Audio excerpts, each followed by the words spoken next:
राम कहो बाबुरे। कृष्ण कहो बाबुरे। राम कहो बाबुरे। कृष्ण कहो बाबुरे। राम कहो बाबुरे। कृष्ण कहो बाबुरे। राम कहो बाबुरे। कृष्ण कहो बाबुरे। राम कहो बाबुरे। कृष्ण कहो बाबुरे। राम कहो बाबुरे। कृष्ण कहो बाबुरे। राम कहो बाबुरे। कृष्ण कहो बाबुरे। राम कहो बाबुरे।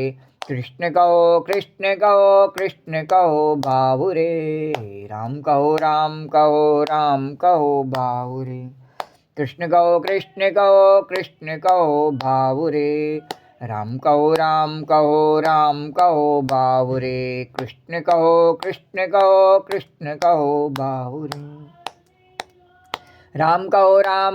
राम कहो बाबुरे। कृष्ण कहो बाबुरे। राम कहो बाबुरे। कृष्ण कहो बाबुरे। राम कहो बाबुरे। कृष्ण कहो बाबुरे। राम कहो बाबुरे। कृष्ण कहो बाबुरे। राम कहो बाबुरे। कृष्ण कहो बाबुरे। ओम गम गणपतये नमो नमः। श्री सिद्धिविनायक नमो नमः। अष्टविनायक नमो नमः। गणपति बप्पा मोरिया। ओम गम गणपतये नमो नमः। श्री सिद्धिविनायक नमो नमः। अष्टविनायक नमो नमः। गणपति बप्पा मोरिया। ओम गम गणपतये नमो नमः। श्री सिद्धिविनायक नमो नमः। अष्टविनायक नमो नमः। गणपति बप्पा मोरिया। ओम गम गणपतये नमो नमः। श्री सिद्धिविनायक नमो नमः। अष्टविनायक नमो नमः। गणपति बप्पा मोरिया। ओम गम गणपतये नमो नमः। श्री सिद्धिविनायक नमो नमः। अष्टविनायक नमो नमः। गणपति बप्पा मोरिया। ओम गम गणपतये नमो नमः। श्री सिद्धिविनायक नमो नमः। अष्टविनायक नमो नमः। गणपति बप्पा मोरिया। ओम गम गणपतये नमो नमः। श्री सिद्धिविनायक नमो नमः। अष्टविनायक नमो नमः। गणपति बप्पा मोरिया। मंगल मूर्ति मोरिया। गणपति बप्पा मोरिया। मंगल मूर्ति मोरिया। वक्रतुंड महाकाय सूर्यकोटि समप्रभा निर्विघ्नं कुरु मे देव सर्वकार्येषु सर्वदा। तो राम कहो बाबुरे। कृष्ण कहो बाबुरे। राम कहो बाबुरे। कृष्ण कहो बाबुरे। राम कहो बाबुरे। कृष्ण कहो बाबुरे। राम कहो बाबुरे। कृष्ण कहो बाबुरे। राम कहो बाबुरे। कृष्ण कहो बाबुरे।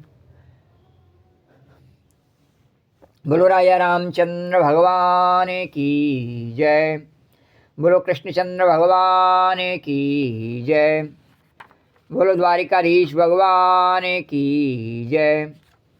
बोलो यमुना मैया की जय। जय जय श्री राधे। ओम श्री परमात्मा ने नमः। कल के कथा प्रसंग से आगे कन्हैया। कल के कथा प्रसंग में स्वामी अखंडानंदी द्वारा वर्णित रास पंचाध्यायी के 15वें प्रकरण जो जैसे ही तैसे ही अध्यायी भाग 2 का वर्णन किया, उससे आई कथा उसी प्रकार भाव और श्रद्धा के साथ में वर्णन करेंगे।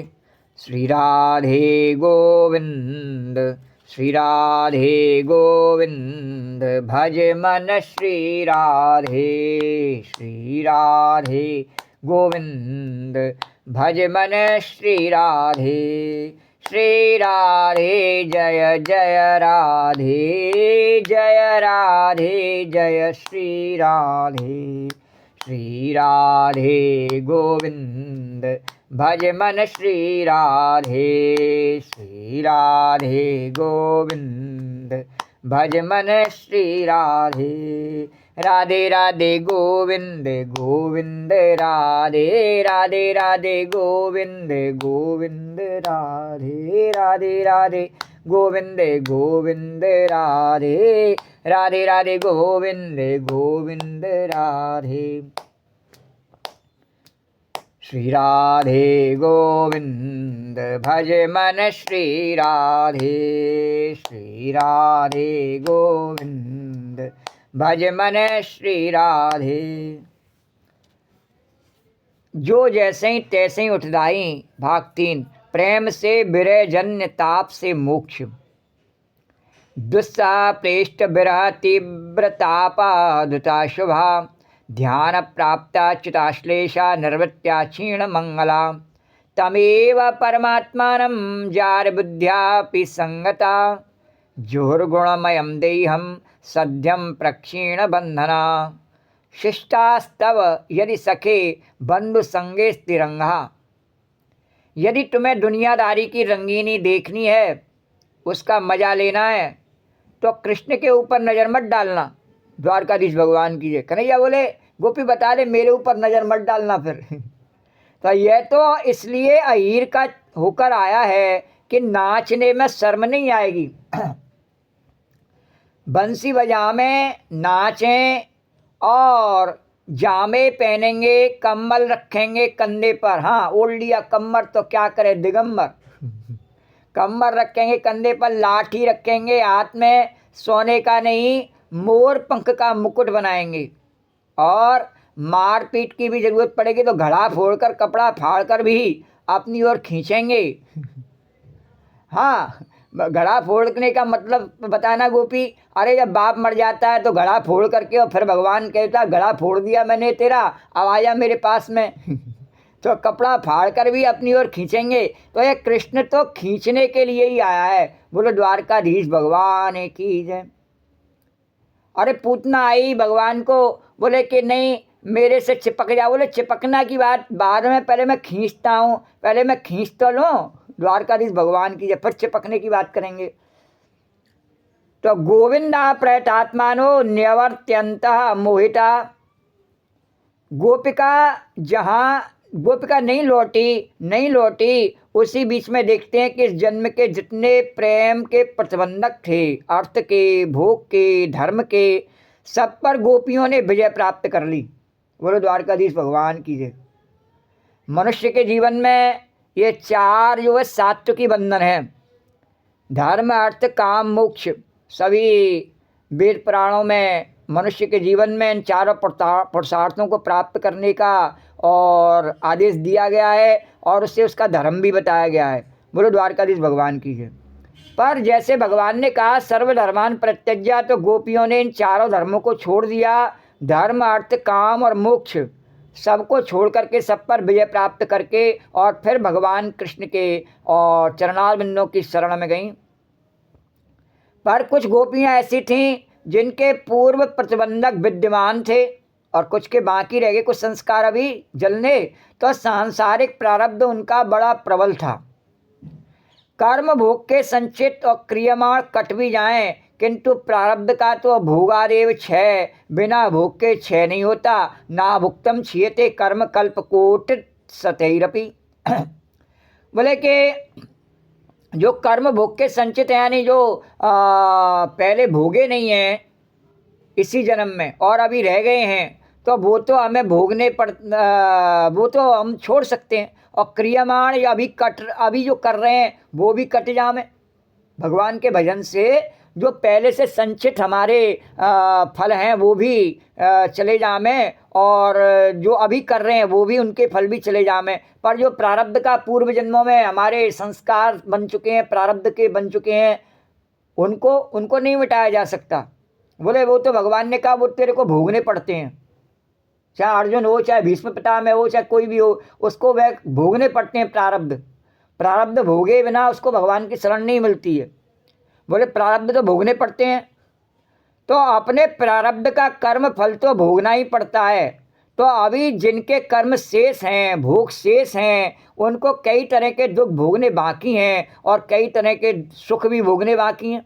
और जब तक संसार में सुख दुख का चक्कर लगा है जब तक प्रबल पूर्व कर्म प्रतिबंधक हैं, ये प्रारब्ध जब तक है नहीं तब तक उसका बंधन बना ही हुआ है। चाहे कितना भी इस समय के कर्मों के फल को छोड़ दे, और चाहे जो पहले कर चुका है उसको भी भगवान की कृपा से भगवान दूर करते हैं फल को, लेकिन जो प्रारब्ध है उसको तो भोगना पड़ता है। तो तब तक मनुष्य ईश्वर की ओर कैसे बढ़े, और यदि वो भोगना पड़ता है तो बार बार उसकी भक्ति में विघ्न आ जाता है उस प्रारब्ध के कारण से, तो कैसे बढ़े। तो इसका भी रास्ता बताया।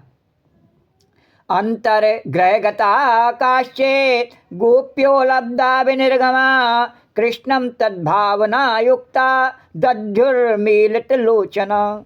कृष्णम तद्भावना युक्ता दध्युर्मीलितलोचना। कृष्णम तद्भावना युक्ता दध्युर्मीलितलोचना।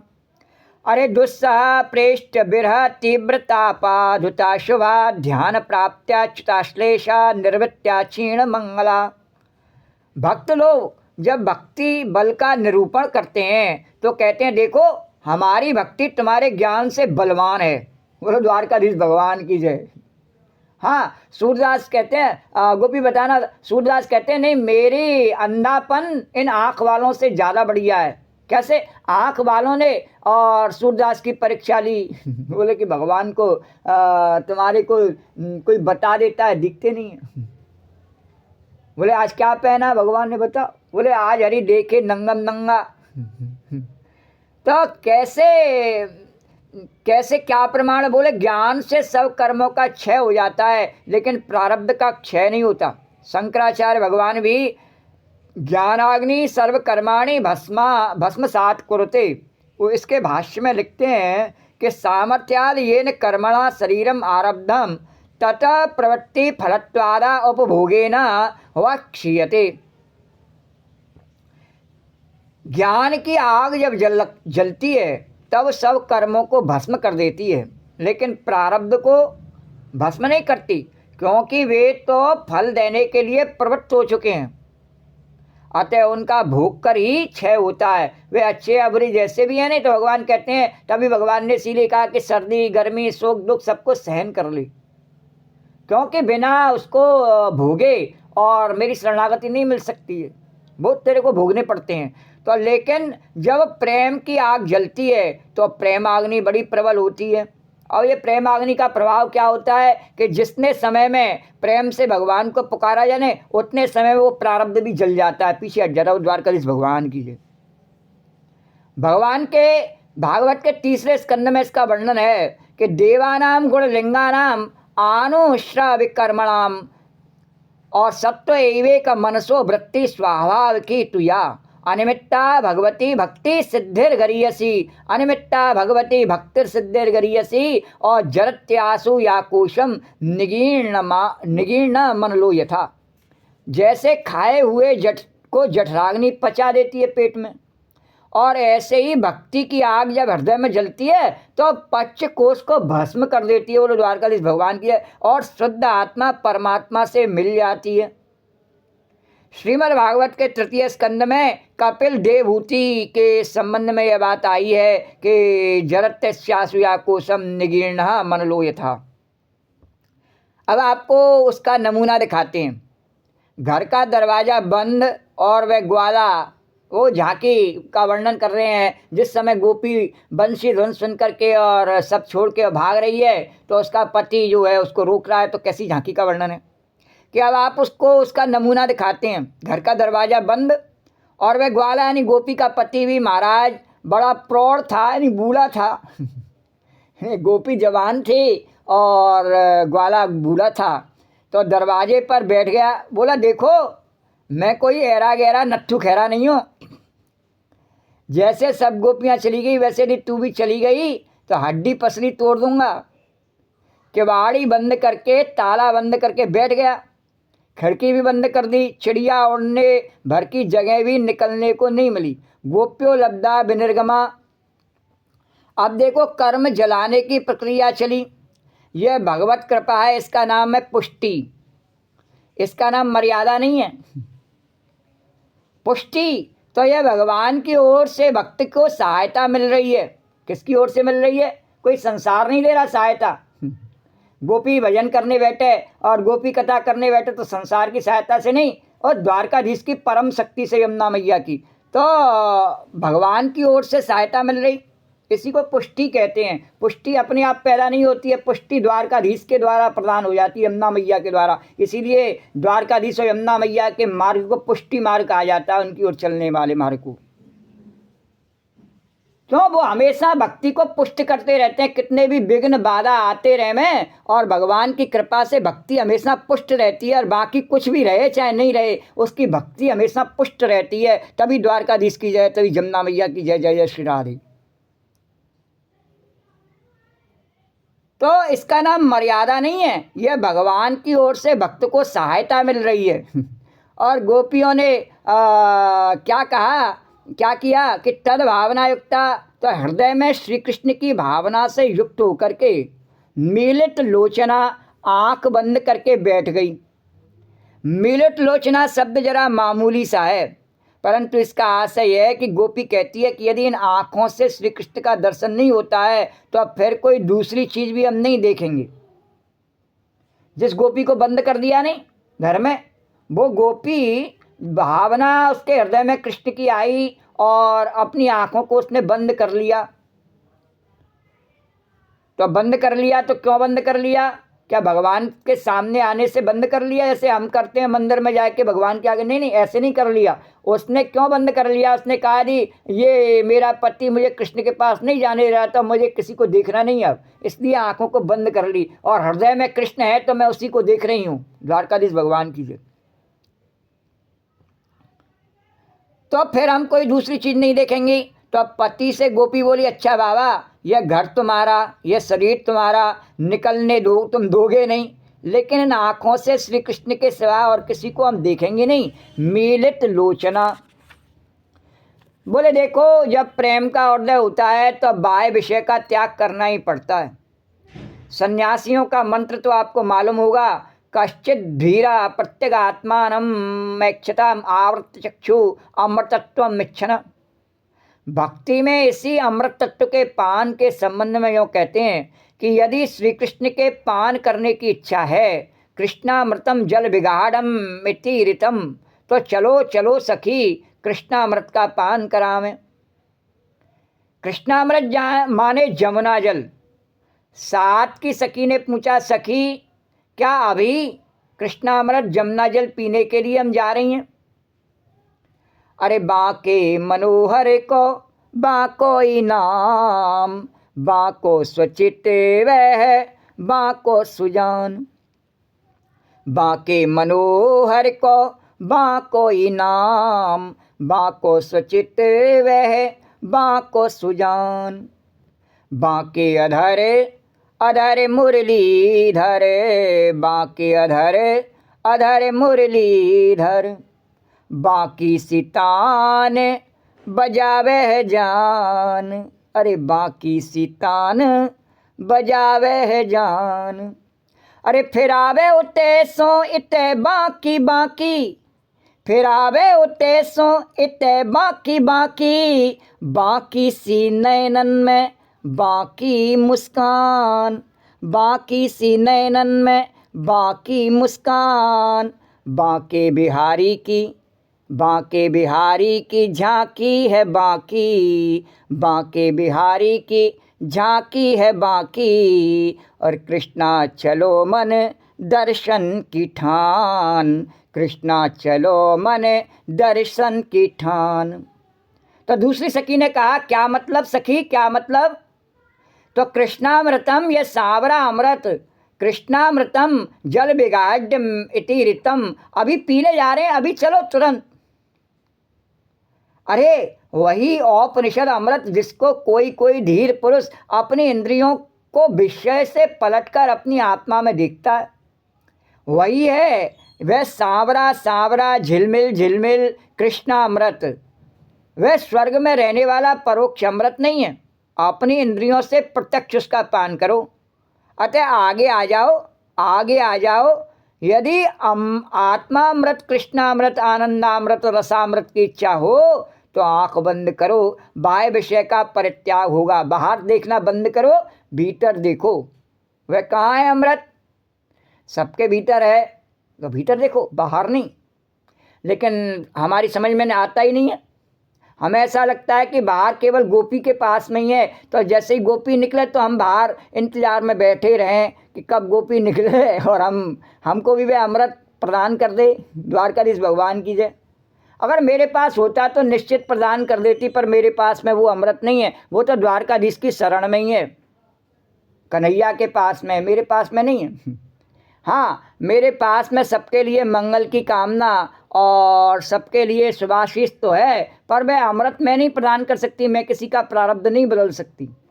यदि अपना प्रारब्ध बदलवाना है और भगवान की शरणागति प्राप्त करना है, उस आनंद को और उस सुख को प्राप्त करना चाहते हो तो भगवान की शरणागति में जाना पड़ेगा। तो आओ आओ चलें, अपनी इंद्रियों से प्रत्यक्ष उसका पान करें। अतः आगे आ जाओ, आ जाओ। तो इंद्रियां जो हैं वो बहिर्मुख हैं, ये तो मर गई बेचारी। आंख बंद करके परमात्मा का चिंतन करो। तो जैसे ही कृष्ण का चिंतन होता है नहीं, ये सब इंद्रियां अपने आप मर जाती हैं। इनमें ये जीवित किस लिए हो जाती हैं? केवल कृष्ण रस का पान करने के लिए जीवित होती हैं, बाकी हर समय मरी हुई रहती हैं। ये गोपी की प्रत्यक्ष में प्रमाण है इंद्रियों का। जिसकी इंद्रियां विषय सुख में रहती हैं नहीं, उसकी इंद्रियां भगवान के नाम पर, भगवान की कथा में, भगवान के दर्शन में, दान में, पुण्य में शिथिल हो जाती हैं, वहाँ वो काम नहीं करती हैं। और गोपी की इंद्रियां संसार के कामों में भले कितनी शिथिल हो जाए, पर भगवान की जयकार करने में कभी शिथिल नहीं होती। और द्वारकाधीश भगवान की जय। उसको भगवान के कार्य में, भगवान से मिलने में कोई शिथिलता नहीं आती है। द्वारकाधीश भगवान की जय। तो अब गोपी ने कहा कि अच्छा, बाहरी आंखों से श्री कृष्ण नहीं मिलेंगे देखने को, अच्छा तो अब हमारी आंखें बंद होती हैं। आज गोपी सन्यासिनी हो गई, ध्यान परायणा हो गई, मीलित लोचना हो गई और दज्जुर मीलित लोचना। इस प्रकार बाह्य विषय का परित्याग हो गया। कृष्ण का दर्शन नहीं होगा तो इन आंखों से दूसरा क्या देखें? और तीसरी आंख से कृष्ण को नहीं देख सकेंगी तो मन से देखेंगी। पति का डंडा और तालाबंदी इनकी आंख पर ही काम दे सकते हैं, मन पर तो नहीं देंगे ना। इसलिए बाहर से आंखें उन्होंने बंद कर ली और बिना त्याग के वे श्री कृष्ण को देखने लगी। बोलो द्वारकाधीश भगवान की जय। त्याग ही नहीं का अमृतत्वा मानसु, और बाह्य विषय का त्याग करके, इंद्रिय का संयम करके, अपने प्रियतम से अतिरिक्त देखना त्याग करके और हृदय में प्रियतम का ध्यान करने के लिए गोपी ने अपने नेत्र बंद कर लिए। बाह्य विषय ज्ञान का उन्होंने निमीलन कर दिया। आंखें नहीं बंद की, घट ज्ञान मठ ज्ञान सब छोड़ दिया। बोलो द्वारकाधीश भगवान की जय। यानी देखना बंद किया, आंखें बंद नहीं की। आंखों से भगवान को देखना है इसलिए आंखें बंद नहीं करी, और देखना बंद करे, और देखना नहीं और कुछ, मैं तो कृष्ण को देख रही हूँ। तो अब क्या हुआ? तो देखो, उनकी दो स्थितियों का वर्णन करते हैं। दुस्सह प्रेष्ठा विरह तीव्र तापा धुता शुभा ध्यान प्राप्त्या चित्लाशेषा निर्वृत्या क्षीण मंगला तमेवा परमात्मानं जार बुद्ध्यापि संगता जोर्गुणमयम देहम सद्य प्रक्षीण बंधना। चलते चलते कोई गणपति का मंदिर पड़ा, जैसे द्वारकाधीश जाते बीच में पहले 10 भुजी गणेश महाराज, तो गणपति का मंदिर पड़ा तो हाथ जोड़ लिया, ओम गम गणपते नमो नमः बोल दिया, तो समझ लिया कि हम बड़े भारी भगत हैं। यह आस्तिकता तो है परंतु भक्ति नहीं है। देवता को नमस्कार करना, ब्राह्मण को, गाय को नमस्कार करना, यह हृदय में ईश्वर के प्रति आस्तिक बुद्धि है। सभी करते हैं। तो हम जानते हैं कि तुम दाएं बाएं हाथ जोड़ते हो।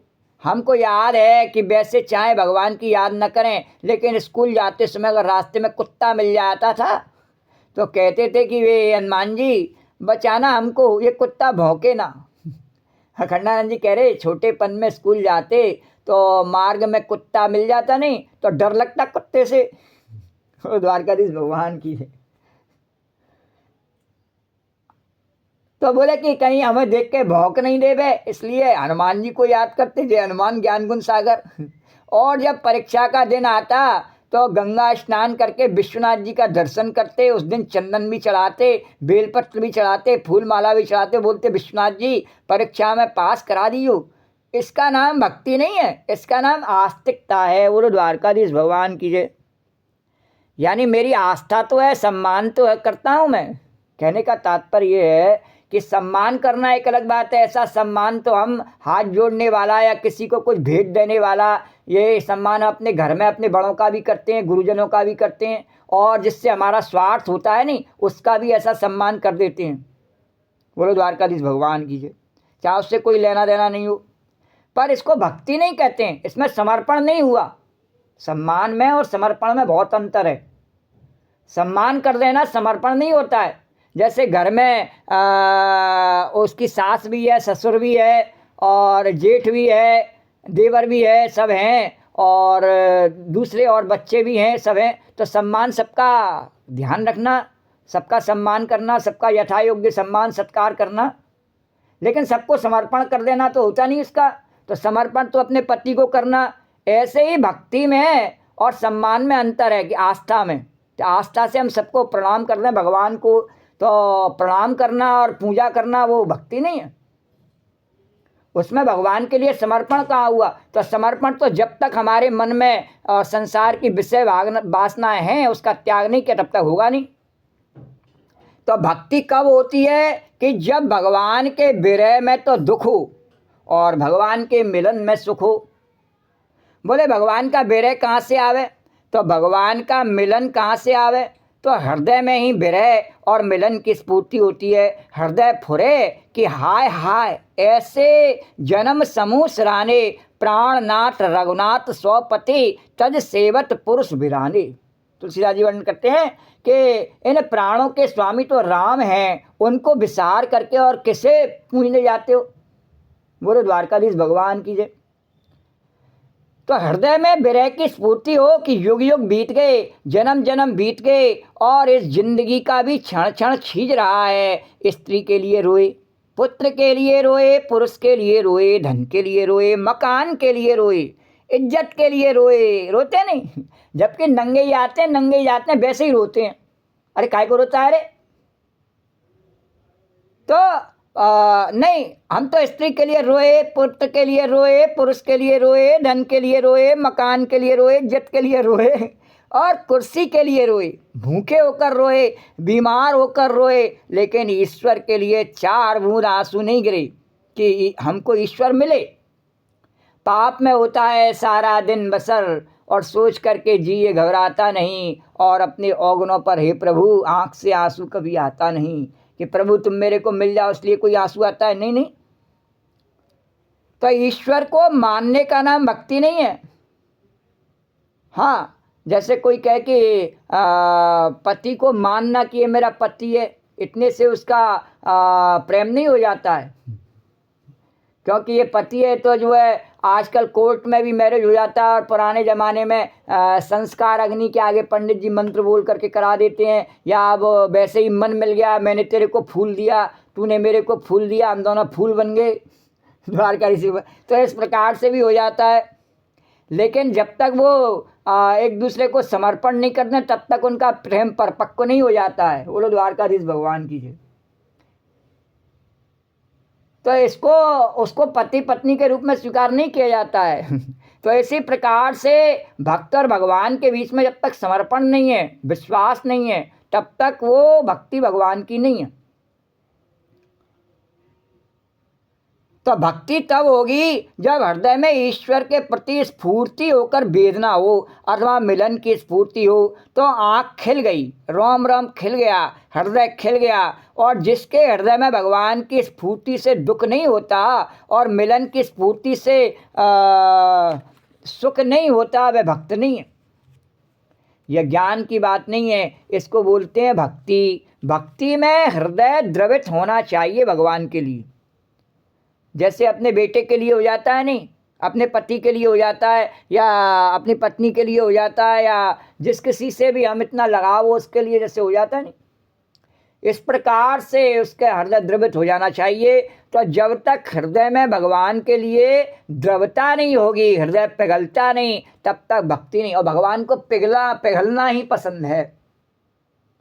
अस कह करत दंडवत देखा, तुरंत उठे प्रभु हरस बिसे। जब पिघल जाता है तो नीचे गिरने लगता है रस, तो जब तक वो गिरता नहीं तब तक भगवान उठाते नहीं। बोले अभी गिरा कहाँ, उठा कहाँ से लो।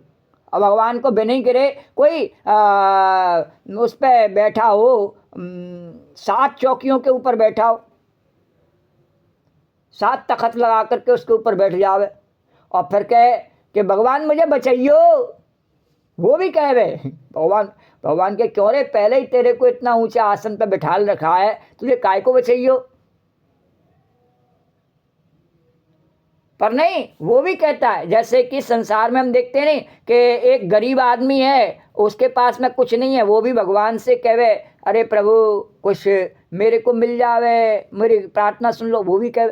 और जो जिसके पास में करोड़ों अरबों हैं, बड़ी बड़ी फैक्ट्री मिल चल रही हैं और देश दुनिया में उसका प्रचार प्रसार, उसका माल सब जगह जा रहा है, और वह भी भगवान से क्या कहता है, भगवान मेरी गरीब की सुन लेना, और द्वारकाधीश भगवान कीजिए, मेरा व्यापार सबसे ऊपर रखना। तो भक्ति में हृदय द्रवित होना चाहिए। लेकिन भगवान कहते हैं कि नहीं, इसको द्रवता नहीं कहते। द्रवता तो जब है जब मेरे प्रेम में सिर्फ मेरे अलावा कुछ नहीं मांगे, चाहे गरीब हो चाहे धनपति हो। हाँ, ऐसा नहीं कि गरीब तो मांगता रहे तो मैं प्रेम कर लूँगा, नहीं, मैं दे दूँगा मांगता रहे तो। पर उसका प्रेम तभी है जब वो सब छोड़ करके और मेरे लिए अगर वो ध्यान करता है, और जब मेरे लिए ध्यान करता है तो कोई गरीब नहीं रहता फिर। वो द्वारकाधीश भगवान की, मैं जिसका प्रिय बन जाऊँ, मैं जिसका प्रियतम बन जाऊँ, मालिक बन जाऊँ, मैं गरीब रह ही नहीं सकता। कभी रह सकता है वो भी बता, द्वारकाधीश भगवान की जय, नहीं रह सकता है। तो रोमांचेन चमत्कृतः और तनुरियम भक्त्या मनोनंदितम और प्रेमा श्रोणी विभूषयंती बदनम कंठम गिरो गदगदा। कंठ गदगद हो, आंखों में आंसू हो, शरीर में रोमांच हो, और वाणी में, मन में कृष्ण कृष्ण कृष्ण। यह है भक्ति के लक्षण। जैसे नारद जी अपनी वीणा पर मस्ती में गाते हैं, कैसे, जय जय नारायण जय जय नारायण नारायण हरि हरि, श्रीमन्नारायण नारायण हरि हरि, जय जय नारायण नारायण हरि हरि, श्रीमन्नारायण नारायण हरि हरि, जय जय नारायण नारायण हरि हरि, भजमन्नारायण नारायण हरि हरि, तुलसी नारायण नारायण हरि हरि, भजमन्नारायण नारायण हरि हरि। तेरी लीला जग में प्यारी प्यारी, हरि हरि, तेरी महिमा सबसे न्यारी न्यारी, हरि हरि, तेरी लीला जग में प्यारी प्यारी, हरि हरि, तेरी महिमा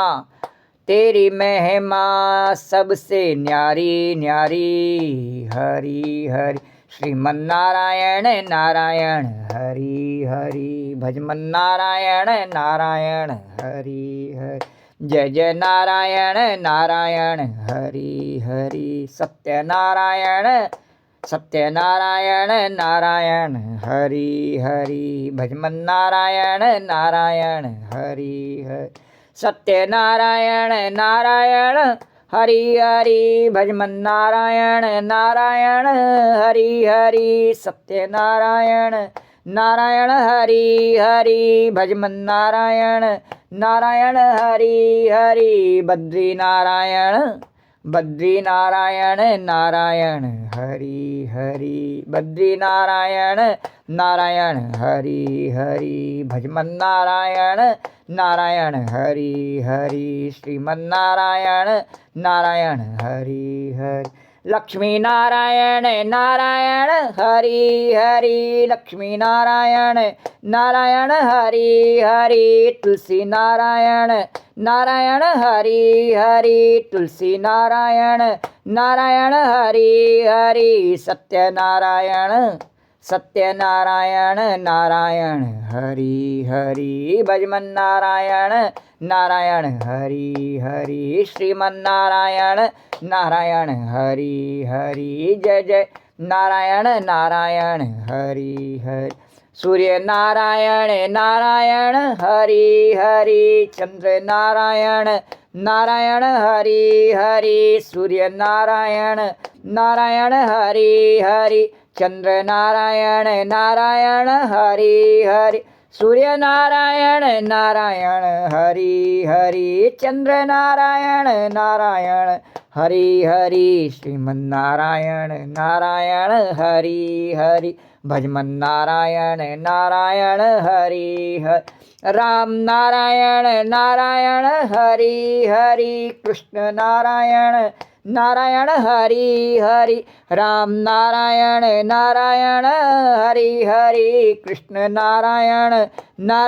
हरि हरि राम नारायण हरि हरि कृष्ण नारायण हरि हरि हरि ओम नमो नारायण हरि ओम नमो नारायण हरि ओम नमो नारायण हरि ओम नमो नारायण हरि ओम नमो नारायण हरि ओम नमो नारायण हरि ओम नमो नारायण हरि ओम नमो नारायण हरि ओम नमो नारायण सिया राम नहीं साधारण भूतो लक्ष्मी नारायण सिया राम नहीं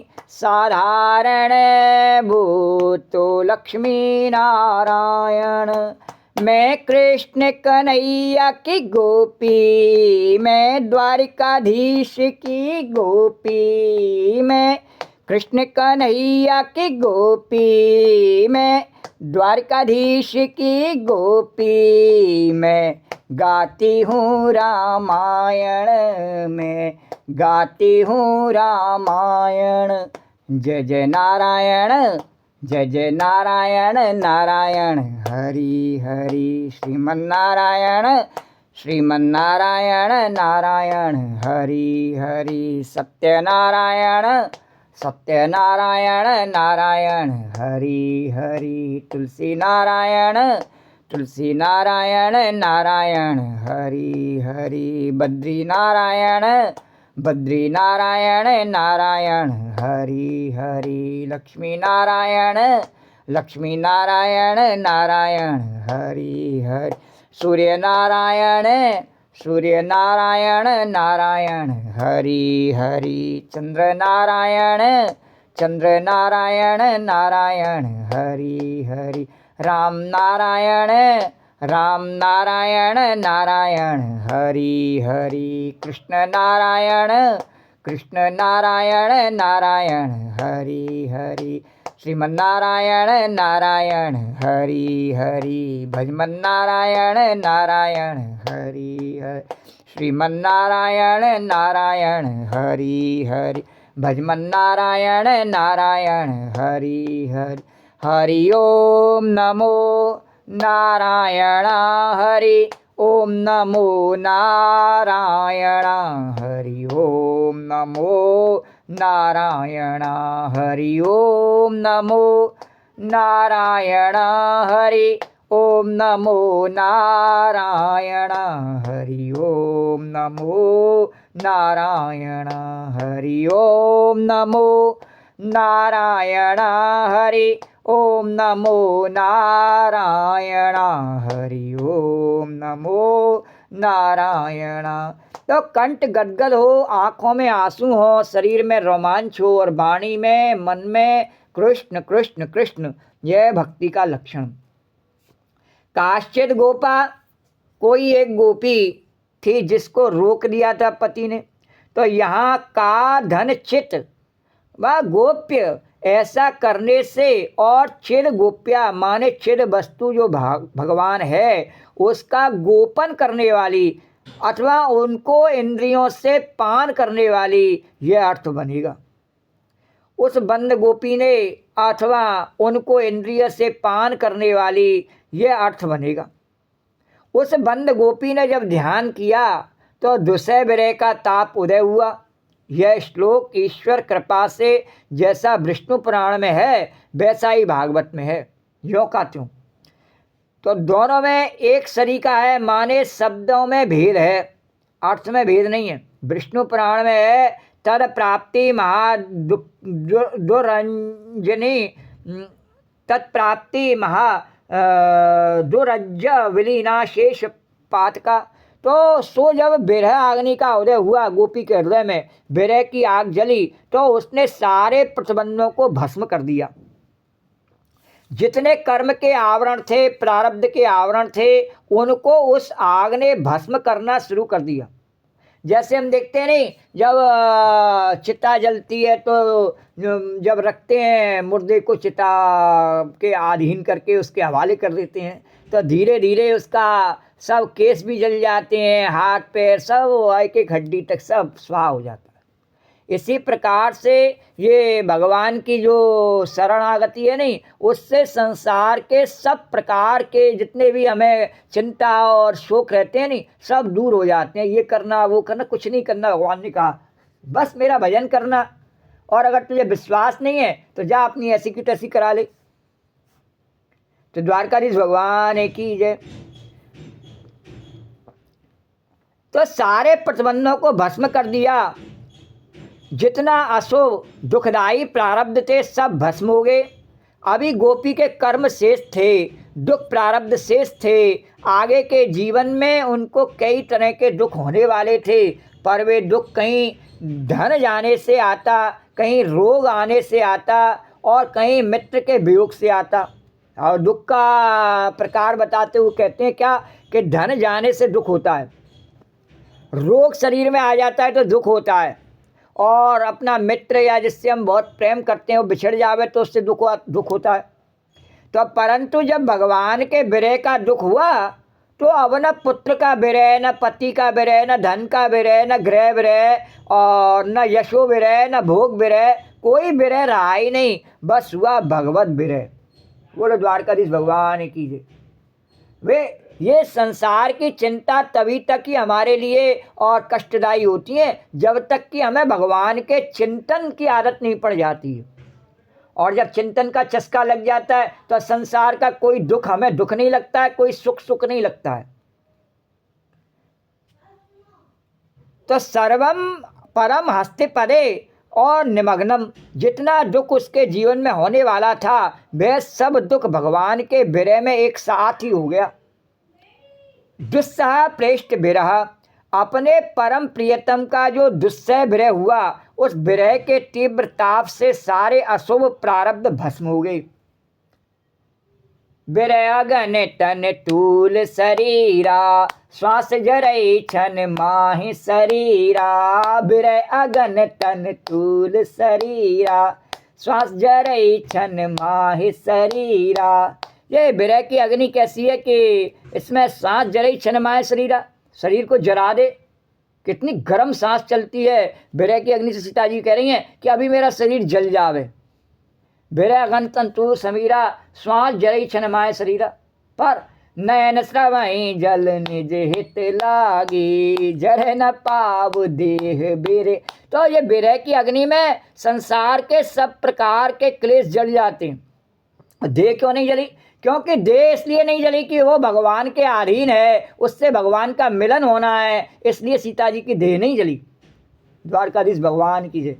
तो ऐसे ही गोपियों का जो देह है नहीं, वो भगवान के मिलन के लिए है। तो उनके भगवान के विरह से उनके सब प्रकार के संबंध छूट गए, उनके संबंधों का जो लगाव है वह भी जल गया, और जितनी भी उनकी आसक्ति थी सब जल गई। पर भगवान के पास में गोपी सशरीर पहुंची। बोलो द्वारकाधीश भगवान की जय। भगवान ने कहा मैं इसकी पुच्ची ले लूँगा, सशरीर चाहिए। बोलो द्वारकाधीश भगवान की जय। तो जितना दुख उसके जीवन में होने वाला था वह सब दुख भगवान के विरह में एक साथ ही हो गया। दुस्सह पृष्ठ विरह, अपने प्रियतम का जो दुस्सह विरह हुआ, उस विरह के तीव्र ताप से सारे अशुभ भस्म हो गए।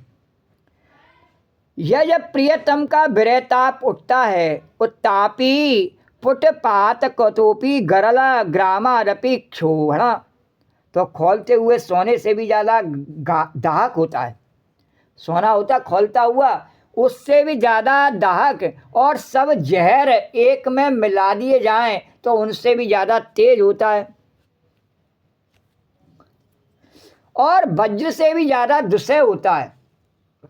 हृदय में शल्य चुभ जाए उससे भी ज़्यादा कठिन होता है, और कालरा होने पर, हैजा होने पर जितनी पीड़ा होती है उससे भी ज़्यादा पीड़ा होती है।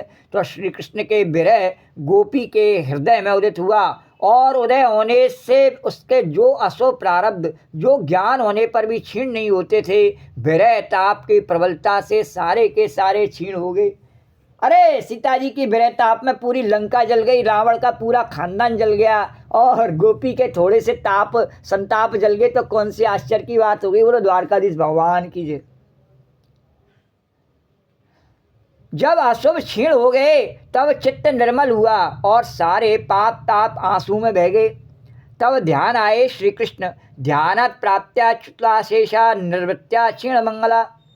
ध्यान में प्राप्त अच्युताश्लेषा श्री कृष्ण का आलिंगन प्राप्त हुआ। हृदय में आए श्री कृष्ण। गोपी का शरीर तो घर में बैठा हुआ था, आंखें बंद, किवाड़ी बंद, और महाराज महाचोर न जाने कैसे बीच में घुस आते हैं। अरे छत से टपक पड़ते हैं, किवाड़ी बंद का उनके ऊपर कोई असर नहीं पड़े, तालाबंदी का प्रभाव नहीं पड़े, आंख बंद की बंदी, और दिल में घुस गए। बोलो द्वारकाधीश भगवान की जय। और जैसे भगवान ने कहा जब मृत्यु आती, कितने भी व्यक्ति कोशिश करता है बचने की, पर बच पाता है क्या? नहीं बच पाता। तो जिससे मैं प्यार करना चाहूँ तो चाहे उसको रोकने वाला कहीं भी रोक दे, मैं उसके पास वहीं पहुँच जाता हूँ। हिरण्यकश्यपु ने प्रहलाद को सांपों की कोठरी बंद कर दिया। वो सांप, प्रहलाद जी ने कहा मेरे मालिक रोज इस पर सोते हैं, क्या फर्क पड़ता है, और वो भी सो गए भूखे प्यासे। तो स्वयं माता लक्ष्मी जी उनके लिए भोजन लेकर के वहाँ पर उपस्थित हुई। द्वारकाधीश भगवान की जय। और जो उनके राजभोग का थाल था भगवान का, वही भगवान ने कहा नहीं ये मेरे प्रहलाद के लिए ले जाओ। तो गोपी का शरीर तो घर में बैठा, आंखें बंद, किवाड़ी बंद, ऊपर उनके ऊपर कोई असर न पड़े। तो और आंख बंद करके उन्होंने कहा अरे गोपी मेरे बिना तुमको इतना कष्ट हुआ। भगवान ने कहा, तो गोपी तो शरीर से जो बाहर बैठी हुई थी भीतर से उठकर खड़ी हो गई, और अच्युत ने अपना आश्लेष आलिंगन दिया उसको। अच्युतश्लेषा अच्युतश्या आश्लेषा अच्युता यो आश्लेषा, ऐसा आलिंगन दिया, ऐसा गाढ़ा आलिंगन दिया जिसमें गोपी को ऐसा लगा कि भगवान ने बहुत जोर से उसको भींच लिया, और इतने जोर से दबाया कि वे आलिंगन दिया कि उसको कि घुल मिलकर एक हो गई। अभी पहले प्रारंभ में जब कथा प्रारंभ हुई थी तब क्या कहा था, एक गोपी है, एक कृष्ण है, एक कृष्ण है, एक दो है ही नहीं। तो इसीलिए एक गाना आता है कौन सा, अरे एक एक हो जाए फिर घर चले, दो नहीं हो जाए। गाने में भी बड़ा हिसाब से किसी ने बिल्कुल वही भावना जो भगवान और गोपी की बीच में है नहीं, वही भावना उसने रखी है गाने में, लौकिक गाने में भी, क्या एक एक हो जाएं फिर घर चले जाना। है जो नहीं कहा कि एक और एक दो हो जाएं, नहीं, एक एक हो जाएं। तो एक से मिलकर के एक ही होता है, दो नहीं होता। एक का गुणा एक में करा जाए तो एक ही होता है, एक में एक का भाग दिया जाए तो विभाजित किया जाए तब भी एक ही होता है।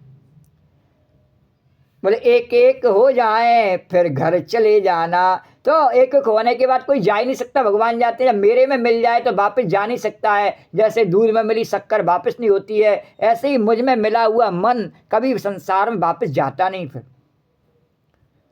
तो घुल मिल करके एक हो गई गोपी, इतनी जोर से दबाया भगवान ने, और श्री कृष्ण के साथ और ऐसा आनंद आया कि निवृत्ति क्षीण मंगला, निवृत्ति हो गई।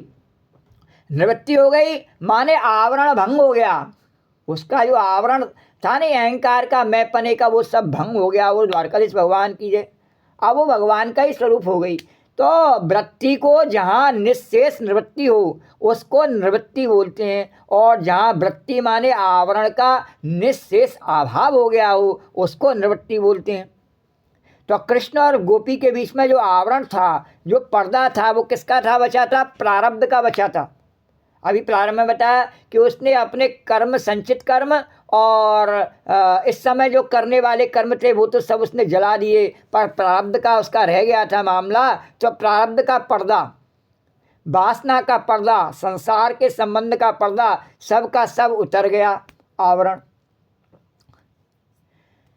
इन्हीं पर्दों का लिहाफ ओढ़कर जब जीव बैठ जाता है, जब हम छोटे बचपन में होते हैं तब कौन सा हमारे पास में ये पर्दा होता है? तब नहीं होता है। ये तो हम ओढ़ लेते हैं संसार में आके, सब अपने जीवन में अनुभव कर सकते हैं इस बात का कि उस समय हमें प्रारब्ध का कोई पर्दा नहीं होता है। उस समय प्रारब्ध हमारे ऊपर हावी नहीं होता। बच्चे का, सब बच्चों का एक सही अधिकतर जीवन होता है, कोई उस समय उसमें प्रारब्ध नहीं होता।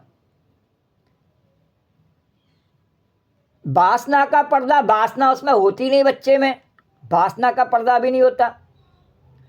और संसार के संबंध का पर्दा, यह 2-3 साल का बच्चा होता है, 6 महीने का सा, वो संसार के किसी भी को जानता नहीं, संबंध को। द्वारकाधीश भगवान तो संसार के संबंध का पर्दा ये होते ही नहीं है हमारे पास। जैसे जैसे हम बड़े होते हैं अपने स्वार्थ के कारण से सब पर्दे हम अपने ऊपर लगा लेते हैं या हम पर थोप दिए जाते हैं। तो गोपी के वो सब हट गए, और इन्हीं पर्दों का लिहाफ ओढ़कर जब जीव बैठ जाता है तो भगवान का दर्शन नहीं होता है। भगवान ने कहा मैंने भी लगा रखा है पर्दा, जीव ने लगा रखे इतने सारे पर्दे, एक मैंने भी लगा रखा है। जब हम दर्शन करने अभी आए नहीं बांके बिहारी का दर्शन, तो उसमें एक पर्दा है। पर्दा क्यों है? भगवान ने कहा कि विभीषण जो आया नहीं तो एक टक देखने लगा भगवान को। बोले अगर एक टक देखे तो गड़बड़ हो जावे और मैं उसके साथ में चल दूँ, तो उसके साथ में चल तो जब दो, जब वो भी अपने पर्दे उतार करके आवे तो मैं भी अपना पर्दा उतार करके बाहर निकल आऊँ। बोले द्वारकाधीश भगवान की। तो जाते तो बहुत हैं दर्शन करने के लिए बांके बिहारी के, पर सभी मीराबाई नहीं हो जाते हैं जो भगवान चल दे उसके साथ में। इसीलिए इसमें पर्दा लगाया गया, भगवान उसके साथ में चलने को तैयार हो गए। तो जो भगवान की पूजा करें वृंदावन के गोसाई, वो बोले अरे हमारे भगवान को फिर कोई ना कोई ले जाता है, इसलिए इसमें पर्दा लगा दो। तो भगवान की आज्ञा से वहाँ पर्दा लगाया गया। तो भगवान ने कहा 3 पर्दे तो पहले तेरे ही लगे हुए हैं जीव के, और फिर एक मेरा, तो मिलन कहाँ से हुए? तो इन्हीं पर्दों का लिहाफ ओढ़ करके जब जीव बैठ जाता है तो भगवान का दर्शन नहीं होता। अब गोपी के सब पर्दे उतर गए, गोपी नग्न होकर के और कृष्ण से मिल गई। अभी इस कथा के प्रारंभ में ये भी बताया था कि जब तक ये हमारे जो कपड़े हैं नहीं अहंकार रूपी, जब तक नहीं उतर जाते, नंगे हम तुम आमने सब हैं, तो जब तक हम नंगा आता है जीव नंगा जाता है। भगवान ने कहा मेरी शरण में क्या कपड़ा पहन करके आएगा क्या? है जब मरने के बाद मेरी शरण में आता है तो नंगा ही आता है, नहीं आता है? तो समझ ले जीते जी कपड़े उतार ले। बोले द्वारकाधीश भगवान की जय। और ऐसा नहीं है कि भगवान ने मजाक में कही हो बात, नहीं। उद्धव को इतना ज्ञान दे करके उद्धव से क्या कहा भगवान ने? जा इन वस्त्रों का त्याग कर दे सबसे पहले, और जिसको विश्वास नहीं हो नहीं वो भागवत उठाए करके और देख लेना। द्वारकाधीश भगवान की उद्धव से कहा इन वस्त्रों का त्याग कर दे, बलकल वस्त्र धारण कर ले। और बद्रिका वन में जा करके और कंदमूल का सेवन करके अपने जीवन प्राणों की रक्षा करके और सिर्फ मेरा भजन मेरा ध्यान कर। बोले द्वारकाधीश भगवान की जय। और सब प्रकार की वृत्तियों का त्याग कर दे। तो अब गोपी के सब पर्दे उतर गए। गोपी नंगी होकर कृष्ण से मिल गई। नृत्या क्षीण मंगला, ऐसा सुख मिला गोपी को कि उसको यदि अपने प्रारब्ध के पुण्य कर्म कोटि जन्म तक फल सुख देते रहते तो इतना सुख नहीं मिलता। हाँ, अब कोई कह सकता है भाई हमारे तो कोई जरूरी थोड़ी है प्रारब्ध में पाप ही लिखा हो, पुण्य भी तो हो सकते हैं हमारे, उसका सुख तो हमें मिलता। और कृष्ण से मिल गए तो उसका सुख कहाँ रह गया हमारा। तो गोपी कहती है नहीं नहीं, ऐसे मैं करोड़ों सुखों को न्यौछावर कर दूं, करोड़ों प्रारब्धों को, सुख वालों को, भगवान के मिलन के सुख में। और भगवान के मिलन तो क्या, भगवान के विरह में भी इतना सुख है कि मुझे वो संसार के प्रारब्ध वाला अपने कर्मों का सुख नहीं चाहिए। क्यों? क्योंकि यदि अपने प्रारब्ध के पुण्य कर्म कोटि जन्म तक, करोड़ों जन्मों तक फल देते रहते सुख का, और लेकिन फिर भी जितना मन ही मन श्री कृष्ण का आलिंगन करने से प्राप्त होता है उतना उससे कभी नहीं मिल सकता है। बोलो द्वारकाधीश भगवान की जय। इसलिए पाप के फल दुख और पुण्य के फल सुख जितने उसके जीवन में मिलने वाले थे वे सब अपना फल देकर नष्ट हो गए। उसी समय जब भगवान मिल गया तो सब फल उसको मिल ही गए। तो उसका आवरण भंग हो गया, सारे संस्कार निःशेष हो गए। अब तो बाबा तेरा कोई न रोकन हार, मगन होए मीरा चली। तो देह की जरूरत प्रारब्ध भोग करने के लिए है। ये शरीर की आवश्यकता प्रारब्ध के भोग करने के लिए हमें पड़ती है। इंद्रियों की जरूरत प्रारब्ध भोग करने के लिए, अंतःकरण की जरूरत भी प्रारब्ध भोग करने के लिए। सो कुछ रहा ही नहीं, अंतःकरण से, इंद्रियों से और शरीर से संबंध क्यों रहे, उसको सबको छोड़कर चली वे। वो कैसे आता है छोड़ छाड़ के अपने सलीम की गली, अनारकली डिस्को चली, अनारकली डिस्को। ऐसे वो अपने सब प्रकार के आवरणों को छोड़ करके और चल पड़ी। अब एक दूसरा प्रश्न उठाकर और इसका समाधान फिर आगे बढ़ाता हूँ कि प्रश्न यह है कि परमात्मा की प्राप्ति के लिए मर्यादा में ज्ञान की आवश्यकता होती है। और यही वेद का कहना है, तमेवा विदित्वातिम मृत्युमेति। बिना ज्ञान के तो मुक्ति नहीं होती। परंतु ब्रज की इस गोपी को तो घर गृहस्थी से, शरीर से, इंद्रिय से, अंतःकरण से मुक्ति हो गई बिना ही ज्ञान के। तो इधर पुष्टि में भक्ति से मुक्ति होती है, बोले ज्ञान से नहीं। पुष्टि और मर्यादा का यही भेद है कि पुष्टि में भगवत शक्ति से मुक्ति होती है और मर्यादा में जीव का थोड़ा प्रयत्न भी काम करता है। देखो मर्यादा में कितना अपरस मानते हैं और पुष्टि में तो सब परे हो जाते हैं। हाँ, मर्यादा में तो अपरस होता है, महाराज ये छिप गया, बिना नहाए तेने छीन लिया, छिप गया। हाँ, मर्यादा पुष्टि में नहीं है। मैं हमेशा गोपी कह देती है, हमेशा जैसे गोपी सवेरे उठ करके आई और दही मतने लगी। अरे मैं हमेशा भगवान के रस रूपी यमुना में हमेशा डुबकी लगाई रहती हूँ। और द्वारकाधीश भगवान की। तो वल्लभाचार्य जी महाराज के संप्रदाय की भाषा है यह पुष्टि और मर्यादा।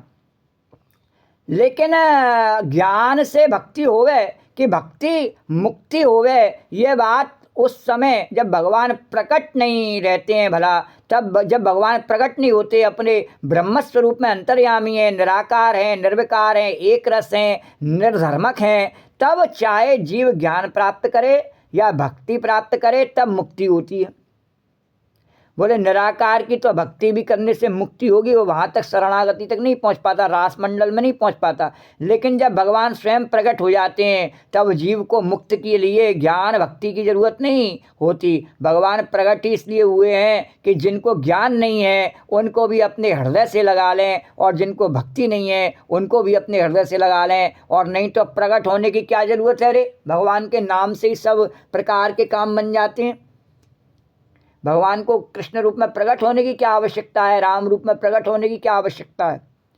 तो कंस शिशुपाल तो यूं ही संकल्प से ही मर जाते, भगवान को मारने के लिए सब सृष्टि, भगवान ने महाभारत के इतने बड़े युद्ध में एक को भी नहीं मारा, वैसे ही मर गए सब। द्वारका खरदूषण से जब युद्ध हुआ तो भगवान ने एक को भी नहीं मारा, आपस में लड़के ही मर गए। द्वारकाधीश भगवान की जय। तो वो तो वैसे ही मर जाते, भगवान के संकल्प से ही मर जाते हैं। तो अवतार लेने की क्या जरूरत भगवान को, तो अवतार लेते हैं भगवान। तो विभीषण से क्या कहते हैं, समदर्शी इच्छा कछु नाही, हरस शोक भय नहीं मन माही, असज्जन मम और बस कैसे, लोभी हृदय बसई जन जैसे।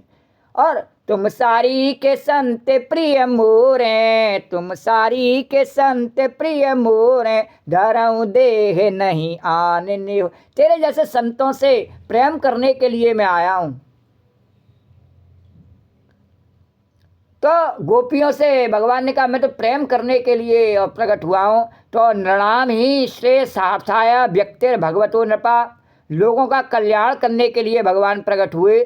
श्रीमद् भागवत में लिखा कि महाभारत के युद्ध में श्री कृष्ण भगवान अर्जुन के रथ में बैठे, और अर्जुन के बाण में उतना सामर्थ्य नहीं जितना भगवान की आँखों में और उनके सौंदर्य में।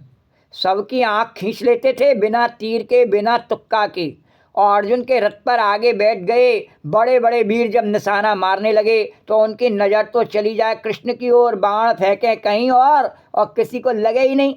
और तब तक पांडव पक्ष से बाण आवे और उनको मार रहे हैं। बोलो द्वारकाधीश भगवान की जय। प्रत्यक्ष में होता है नहीं ऐसा, प्रत्यक्ष में होता है ऐसा कि अगर संसार में क्या है कि राम युद्ध चल रहा, राम राम नहीं कहे या कहे तो राम राम रोकने वाला प्रत्यक्ष में कितने भी बाण चलावें, है ना। और भगवान वो भक्त पर कोई असर करे नहीं। और भक्त की ओर से जब भगवान की आंखों से काल रूपी बाण चलें तो उस दुष्ट को राम राम सत्य कहनी ही पड़ जाए। बोलो राजा रामचंद्र भगवान की जय, है नहीं प्रत्यक्ष में। तो इसी प्रकार से जो है अर्जुन के ऊपर कितने भी पांडवों के ऊपर दुष्टों ने बाण चलाए, एक भी नहीं लगा अर्जुन को। और भगवान की दृष्टि से भीष्म, द्रोण, कर्ण सभी चले गए, राम राम सत्य है। तो यमी है निरीक्ष अतागता स्वरूपम। श्रीमद् भागवत में यह बात है कि कृष्ण को देख देख कर मरे और स्वरूप को प्राप्त हो गए। यह तो महाराज बड़ा विलक्षण है। युद्ध भूमि में 23 अक्षौणी सेना यों ही मुक्ति देने वाला आकर ब्रजभूमि में प्रकट हुआ। और गोपी को अभी पाप लगा है, अभी पुण्य लगा है, अभी उसको पाप पुण्य से छुटकारा पाना बाकी है। हाँ, और उस भगवान के नेत्रों से जब 23 अक्षौणी सेना मुक्त हो गई, इतने बड़े बड़े पापी मुक्त हो गए, तो गोपी को बेचारी को मुक्त करने में उनको क्या परेशानी है। उसके सब प्रकार के पाप पुण्य, उसके जो संस्कार है प्रारब्ध नष्ट हो जाए, इसमें कौन से आश्चर्य की बात है। तो गौड़ेश्वर संप्रदाय के लोग मानते ही नहीं इस बात को। तो पहले तो मैं बात कर रहा था सुबोधनी के अनुसार कर रहा था, वल्लभाचार्य जी के अनुसार। अब विश्वनाथ चक्रवर्ती की टीका के अनुसार बात कर रहा हूँ कि दुस्सा प्रेष्ठा विरह तीव्र तापा धुताशवा ध्याना प्राप्त्याच्युताश्लेषा निर्वृत्या क्षीण मंगला तमेवा परमात्मानम जार बुद्ध्यापि संगता और जौर गुणमयम देहम सद्य क्षीण बंधना। वे कहते हैं कि गोपियों में अशोभ तो था ही नहीं। कहते हैं ब्रज के वृक्ष लता में भी ताप नहीं है। जब उद्धव चाहते हैं कि हम ब्रज में वृक्ष बन जाएं, और जब ब्रह्मा जी चाहते हैं कि हम ब्रज का कोई पौधा बन जाएं, तो जो वृक्ष, जो लता, जो पौधा बनने के लिए उद्धव और ब्रह्मा व्याकुल हैं, वह वृक्ष कोई पाप से पैदा हुआ है, वह लता कोई पाप से पैदा हुई है, वह कल्पना ही व्यर्थ है। तब वे क्यों हो गए हैं? बोले वे बड़े बड़े भक्त हैं, प्रेमी हैं। बोले हम यहाँ लता बनकर रहेंगे और हमारे फूल खिलेंगे तो कृष्ण उनकी गंध लेंगे, कन्हैया कन्हैया पुकारा करेंगे और ब्रज की लताओं में गुजारा करेंगे। तो हम वृक्ष बनकर वहाँ रहेंगे तो श्री कृष्ण हमारा फल चखेंगे, हमारी छाया का आनंद लेंगे। वे तो कृष्ण की सेवा करने के लिए प्रेम के वैवश्य से वृक्ष बने और प्रेम के वैवश्य से लता बने। तो गोपी में यह कहाँ से आया कि पाप कर्म शेष रहा और पुण्य कर्म शेष रहा हो। बोलो द्वारकाधीश भगवान की जय। तब उसका दूसरा अर्थ करते हैं, दुस्सह पृष्ठ विरहम तीव्र तापाधुताशुभा। जिस समय गोपी के हृदय में श्री कृष्ण के विरह का तीव्र ताप आया, ऐसी आग आई, ऐसी जलन आई कि सारी दुनिया के जितने पाप हैं, त्रैकालिक भूत में जितने पापी हुए और उनके जो पाप थे, फिर वर्तमान में जितने पाप हैं उनका जो पाप है, और जो भविष्य में होने वाले जितने पापी और उनका जो पाप है, वे सब पाप जो चिदाकाश में, समस्त चित्ताकाशों में संस्कार रूप से मौजूद थे, थर थर काँपने लगे। बोले यदि हम सब पाप इकट्ठे हो जाएं और किसी एक को इतनी तकलीफ देना चाहिए, वो थर थर काँपने लगे। इसका एक प्रमाण देना गोपी, बिल्कुल तुरंत ताज़ा प्रमाण देना। ताज़ा प्रमाण ये है कन्हैया कि भगवान का नाम लेने वाली स्त्री गोपी से थर थर काँपते हैं तो अकेले बैठ भी नहीं पाते हैं। इसका सबूत यही है, थर थर काँपते हैं। उसकी झांकी करने के लिए, दर्शन करने के लिए अकेले नहीं बैठता कोई भी, गुट बना के, समूह बना करके बैठते हैं। अकेले में डर लगता है कहीं गोपी का प्रभाव हम पे पड़ गया और हमने भी राधे राधे करना शुरू कर दिया, ऐसा नहीं हो जाए। तो एक दूसरे से सहारा बना करके बैठते हैं, जरा संसार की कुछ बातें करते रहना। कहीं गोपी के राम का कहने का, द्वारकाधीश की जय, जमुना मैया की जय का प्रभाव हम पे पड़ गया तो क्या होगा?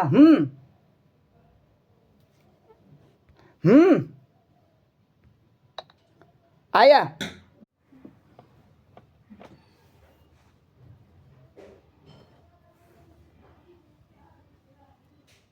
त्रैकालिक भूत में जितने पापी हुए और उनके जो पाप हैं, वर्तमान में जितने पाप हैं और उनका जो पाप है, भविष्य में होने वाले जितने पापी और उनका जो पाप है, वे सब जो चिदाकाश में, समस्त चित्ताकाशों में संस्कार रूप से मौजूद हैं, थर थर काँपने लगे।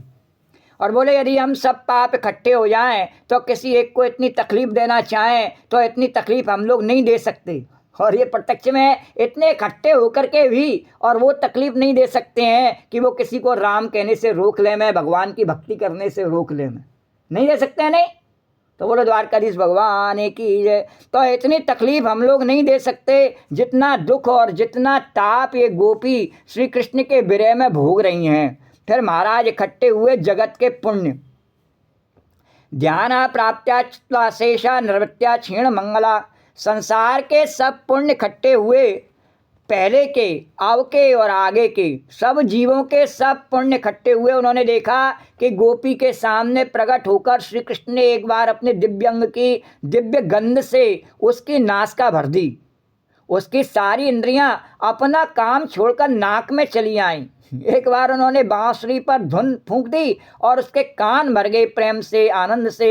एक बार उन्होंने दोनों हाथ से उसका आलिंगन किया मनी मन और वह आनंद से भर गई। पिबंत्या एवं चक्षुभ्याम लिहंत्या एवं जिभ्या, मानो आँखों से पी रही हो, मानो जीभ से चाट रही हो। तो जब श्री कृष्ण के साथ मिलकर गोपी आनंद में मगन हो गई तो दुनिया भर के जितने त्रैकालिक पुण्य हैं, भूत के, वर्तमान के, भविष्य के, सब के सब छोटे पड़ गए। क्षीण मंगला, क्षीण मंगला का अभिप्राय हुआ कि मंगल क्षीण हो गई।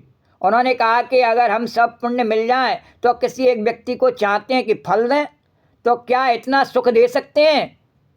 हाँ, उनके जो मंगल, जो शुभ कर्मों का जो प्रारब्ध था नहीं, वह भी क्षीण हो गया। बोले वो भी गोपी को नहीं चाहिए। तो बोले अरे नहीं नहीं, कृष्ण के ध्यान में इतना सुख मिलता है, इतना सुख मिलता है कि वे सब के सब पुण्य क्षीण हो गए। बोले चाहिए नहीं, ये सब छोटे पड़ गए। तो गोपी के साथ पुण्य का, पाप पुण्य का संबंध नहीं है। श्री कृष्ण के संबंध में रूप गोस्वामी का एक श्लोक है। वे कहते हैं दुनिया में अब तक जितना सुख हुआ है, धर्म से, अर्थ से, काम से, मोक्ष से, समाधि से जितना हो रहा है और जितना सुख आगे होगा, उन सबको इकट्ठा करके तराजू के एक पल्ले पर रख दें और दूसरे पल्ले पर भगवान के विरहवास के दुख को रख दें, तो उस दुख में जितना सुख है उतना सुख सृष्टि में न कभी था, न है, न होगा। क्योंकि यह भगवत संबंधी सुख है, भगवत संबंधी दुख है। बोलो द्वारकाधीश भगवान की जय। एक बार ललिता सखी जा रही थी यमुना जल भरने। ये तो बहाना बनाती थी कृष्ण का दर्शन करने का, उनको पानी भरने की कोई ज़रूरत नहीं थी। उनके घर में मोटर लगी हुई थी ललिता जी के में, और बढ़िया बटन दबाती आ जाता था पानी, फिर भी पानी भरने जा रही। तो उनको पानी भरने की ज़रूरत नहीं, गोरस बेचने की ज़रूरत नहीं थी, और बहुत सारा धन उनके पास में कई पीढ़ियों का इकट्ठा था, धन की भी ज़रूरत नहीं थी। जब लक्ष्मी जी स्वयं ही ब्रज में रह रही तो सबके धन दान उन्होंने भर रखे थे। तो जल भरने जा रही तो इतने में क्या देखती कि नारद जी वृक्ष के नीचे बैठे रो रहे हैं, वीणा एक ओर पड़ी है और बस झरझर आंसू गिर रहे हैं। ललिता जी ने जाकर दंडवत प्रणाम किया, बोली महाराज आज आप क्यों रो रहे हैं, दुख क्या है आपको? अच्छा क्या श्री कृष्ण के दर्शन के लिए रो रहे हैं? करवा दें दर्शन आपको?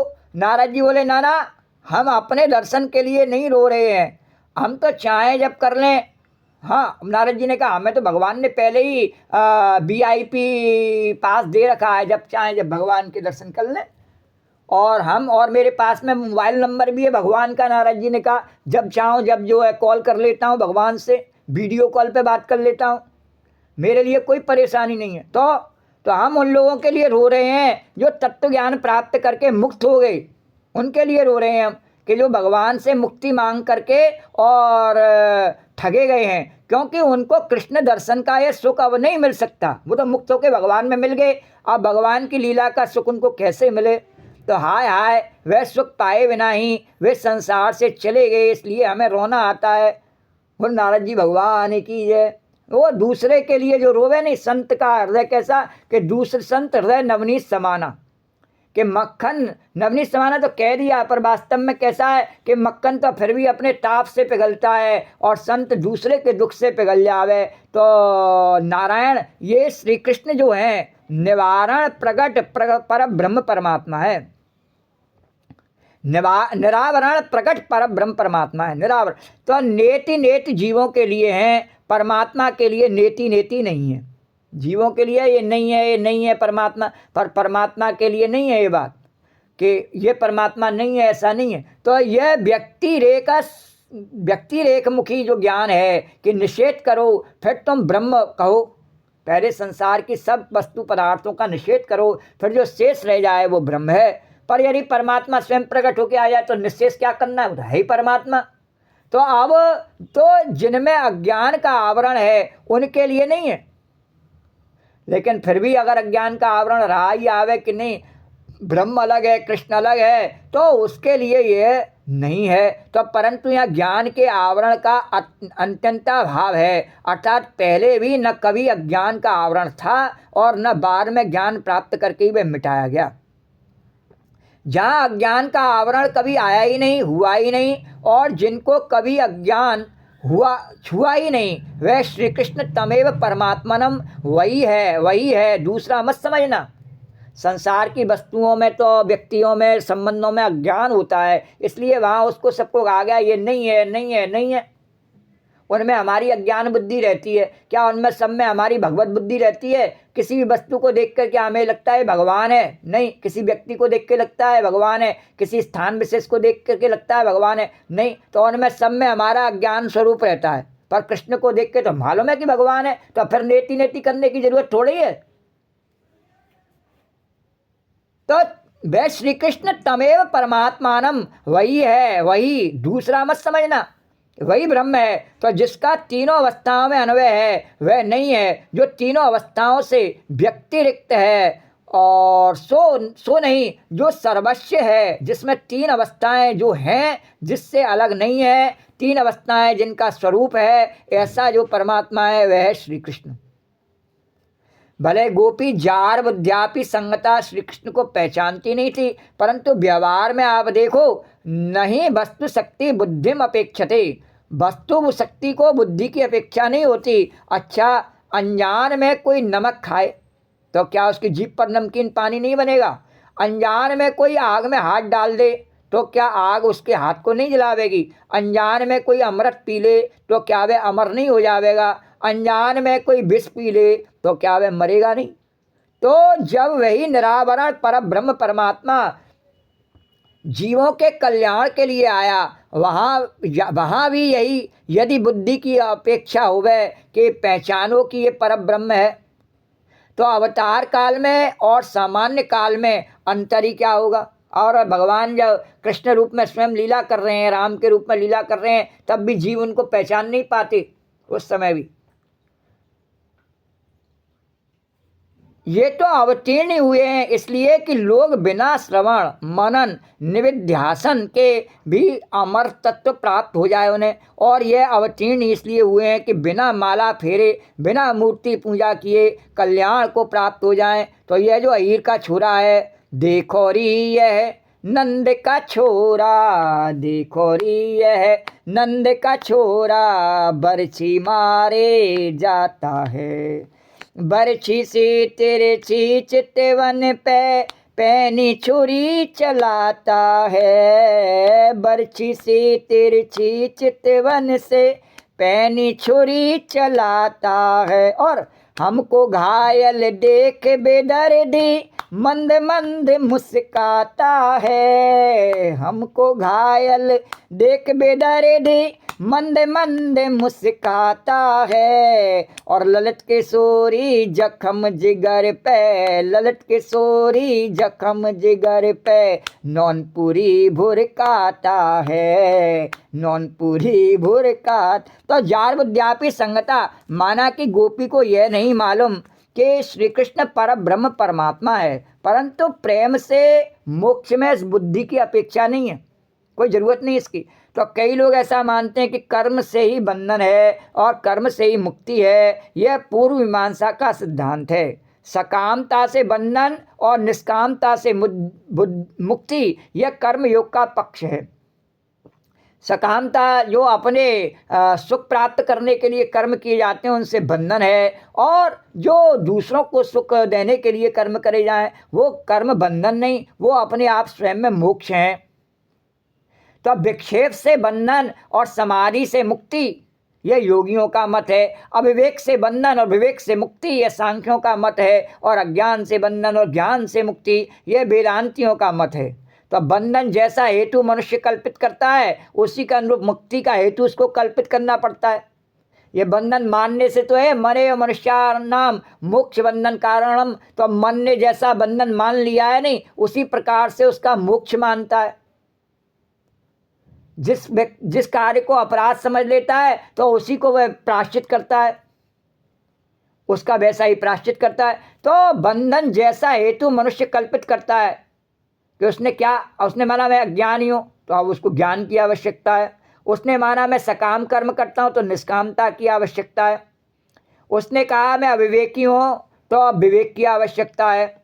इस प्रकार से जैसा उसने अपना बंधन माना है उसे काटने के लिए वैसी मुक्ति है। तो उसी के अनुरूप मुक्ति का हेतु उसको कल्पित करना पड़ता है मन का ही खेल। तो मन चंगा तो कटौती में गंगा, इसी प्रकार से मन में यदि बंधन है तो बंधन है और मन में मुक्ति है तो मुक्ति है, कोई बंधन नहीं है। तो असल में बंधन और मुक्ति दोनों कल्पित हैं। यह बंध जैसी अवस्था कल्पित हुआ और मुक्ति भी वैसी अवस्था में होगी, परंतु ब्रज की बात विलक्षण है। जार विद्यापी संगता, वृंदावन में जितने संप्रदाय हैं उनमें निम्बार्क संप्रदाय और राधा वल्लभ संप्रदाय, ये दोनों गोपी के कृष्ण प्रेम को जार भाव नहीं मानते हैं। भागवत में लिखा जार भाव यानी खराब स्त्री के जैसा भाव। तो श्री चैतन्य संप्रदाय और श्री वल्लभ संप्रदाय में जार भाव मानते हैं। रामानुज संप्रदाय में भी थोड़ा थोड़ा मानते हैं, पर उनके यहाँ मुख्य रूप से नारायण की उपासना, इसलिए वे ज़्यादा इधर ध्यान ही नहीं देते। वहाँ तो राधिका रानी को, गोपियों को दूसरे ढंग से माना जाता है। वैसे श्रीमद् भागवत में तो टीका सभी की है, पर सभी संप्रदाय की टीका है। निम्बार्क सभी संप्रदायों ने श्रीमद् भागवत पर टीका लिखी है, पर निम्बार्क संप्रदाय का सिद्धांत प्रदीप है। गौड़ेश्वर संप्रदाय की कई टीकाएं हैं। जीव गोस्वामी ने 3-4 टीकाएं लिखी हैं। सनातन गोस्वामी की है, विश्वनाथ चक्रवर्ती की है। राधा वल्लभ संप्रदाय की विशुद्ध रस दीपिका है, रसिक रंजनी है। कई छपी हैं, कई नहीं छपी हैं अभी। रामानुज संप्रदाय में वीर राघवाचार्य की है, श्री निवासाचार्य की है, सुदर्शन श्री निवासाचार्य जी की है और सुदर्शन सूरी की है। मध्वाचार्य के संप्रदाय में विजय ध्वज तीर्थ की है। स्वयं मध्वाचार्य ने ही भगवत तात्पर्य निर्णय लिखा है। और हनुमान की है, चित्सुखाचार्य की है। हम समझते हैं कि प्राचीन आचार्यों की कोई 35-40 संस्कृत टीकाएं आज भी उपलब्ध हैं। ये 35-40 श्रीमद् भागवत पर इतने बड़े बड़े विद्वानों की टीकाएं उपलब्ध हैं आज की तारीख में भी। और जार विद्यापि संगता, जार शब्द का अभिप्राय बड़ा गंभीर है। जरयति इति जारा, जो भोग वासना को जला दे उसका नाम जार है। ये जार को बड़ा गलत समझा, लेकिन संस्कृत से इसका अर्थ किया कि जो भोग वासनाओं को जला दे उसका नाम जार है। तो ये श्री कृष्ण जो हैं ये हमारी ऐन्द्रिक भोग वासना को जलाने वाला है, इसलिए जार बुद्ध्यापि संगता, इस जार बुद्धि से गोपी गई और श्री कृष्ण के पास, परंतु जौर गुणमयम देहा, उसके गुणमय देह का त्याग हो गया। तो जो जार मानते हैं उनका अभिप्राय बड़ा विलक्षण है। ये जो हमारी इंद्रियां हैं इनका असली प्यारा कौन है? बड़ा धोखा होता है आदमी को समझने में। मालूम यह पड़ता है कि फूल हमको प्यारा है या भोजन हमको प्यारा है। तो जीव कहती है भोजन प्यारा है, आँख कहती है गुलाब का फूल प्यारा है जी। और लेकिन असल में गुलाब को देखकर आँख को जो सुख होता है वह उसको गुलाब को नहीं देती, खुद भी नहीं लेती, खुद को भी नहीं देती, अपने भीतर के चैतन्य को ले जा करके सुख देती है। आँख को अपन को सुख थोड़ी, भीतर के मन के भाव को ही तो सुख देती है, चैतन्यता को। जैसे मुर्दा व्यक्ति हो तो उसकी आँखों से उसको कोई दिखाओ कि देख ले तो वो देखता है कि कुछ नहीं। तो भोजन में जो सुख जीव को है वह क्या जीव भोजन को सुख देती है? नहीं। और स्वयं सुख लेती है? नहीं। कि वह जो भोजन में सुख लेकर भीतर जो चैतन्य बैठा हुआ है उसको ले जाकर देती है। देखो हमारी इंद्रिय वृत्तियों का और मनोवृत्तियों का असली प्यारा जो है वह तो भीतर बैठा हुआ है, और हमारी इंद्रिय वृत्तियों ने झूठ मूठ का नाता जोड़ रखा है संसार के बाह्य विषयों से। ये चाहिए वो चाहिए, पूरे जीवन हमारा इसी में बीत जाता है और कभी भी हमें भगवान चाहिए ये विचार नहीं आता है।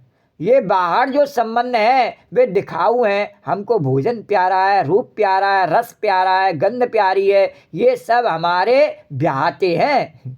पर जो असली प्यारा है वह तो हृदय मंदिर में, नित्य निकुंज में, वृंदावन में छिपा हुआ है। जार भाव का अर्थ है कि बाहर से इंद्रियों का ब्याह विषयों से मालूम पड़ता है, लेकिन उनके असली प्यारे भीतर हृदय वृंदावन में बैठे हुए हैं, नित्य निकुंज में विहार कर रहे हैं। बोलो द्वारकाधीश भगवान की जय। इससे आगे भगवान की रसमयी कथा का वर्णन कल करेंगे। श्री राधे गोविंद भज मन श्री राधे, श्री राधे गोविंद भज मन श्री राधे, श्री राधे गोविंद भज मन श्री राधे।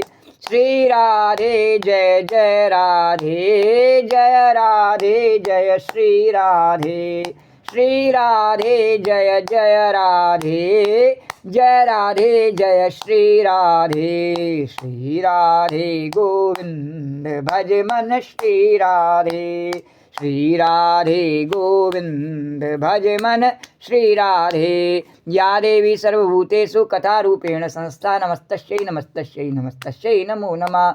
या देवी सर्वभूतेषु मातृरूपेण संस्था नमस्तस्यै नमस्तस्यै नमस्तस्यै नमो नमः। ओम सर्वमंगलमांगल्ये शिवे सर्वार्धसाधिके शरण्ये त्र्यंबके गौरी नारायणी नमोस्तुते।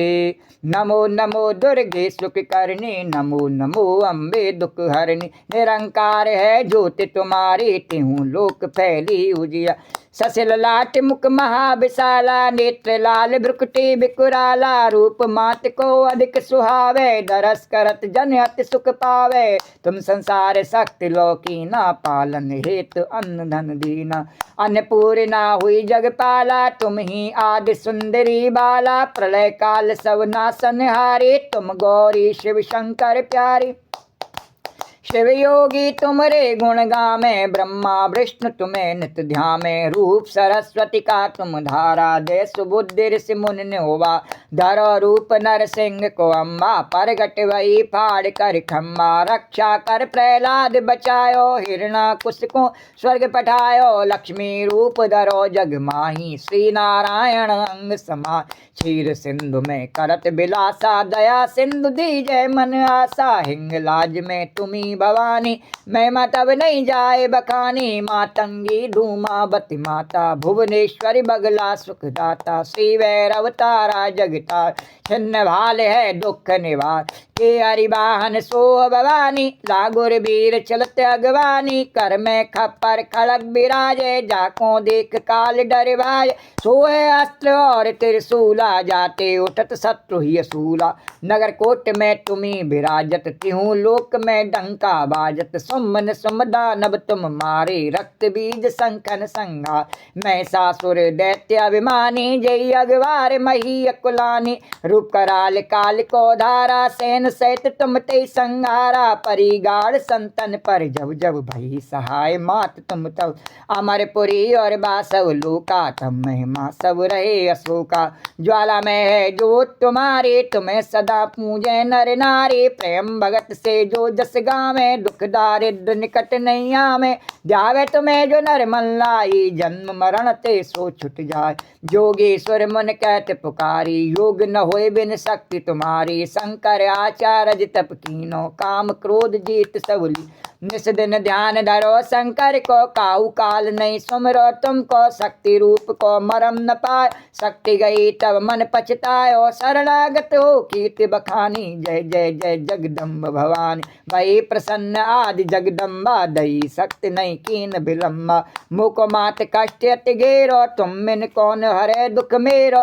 आशा तृष्णा निपट सतावे, रिप मूरख मोय अति डर पावे। शत्रुनाश की जय महारानी, सुमरो एक चित तुम्हें भवानी। करो कृपा हे मात दयाला, रिद्ध सिद्ध दे करो निहाला। जन्म जन्म में तब फल पाऊं, तुमरो जस में सदा सुना। दुर्गा चालीसा जो गावे, सब सुख भोग परम पद पावे। देवी दास शरण निज जानी, करो कृपा जगदम्ब भवान। करो कृपा जगदम्ब भवान। गो जग जननी अन्नपूर्णा पार्वती मैया की जय। या देवी सर्वभूतेषु कथारूपेण संस्था, नमस्तस्यै नमस्तस्यै नमस्तस्यै नमो नमः। या देवी सर्वभूतेषु मातृरूपेण संस्था, नमस्तस्यै नमस्तस्यै नमस्तस्यै नमो नमः। तो राम कहो राम कहो राम कहो बावरे, कृष्ण कहो कृष्ण कहो कृष्ण कहो बावरे। राम कहो राम कहो राम कहो बावरे, कृष्ण कहो कृष्ण कहो कृष्ण कहो बावरे। राम कहो राम